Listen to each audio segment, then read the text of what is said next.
Hi!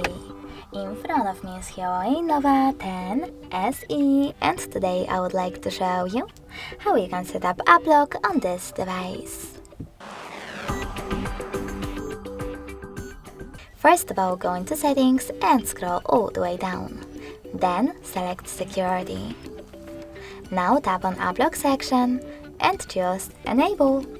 Following that, tap on one of those options. You can use your current screen lock by tapping on Lock Screen Password or select Custom PIN. I will go with Custom PIN, so now I need to create PIN only for my apps. Then confirm it and answer this security question. If you don't like it, just tap on it and pick one of those. If you don't like any of them, select Custom Question and create your own.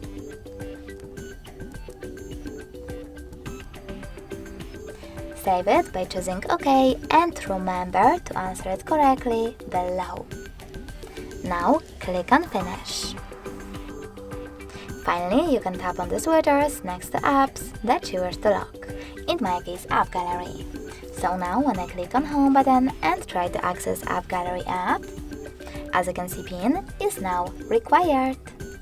If you wish to disable app lock from this app, go into the same settings, enter your login method, and click on the same now blue switcher. If you wish to disable app lock completely though, you can click on this one next to app lock, choose disable, and confirm your choice by entering your login method again. Thanks so much for watching. If you enjoyed this video, leave a like, comment, and subscribe. Bye!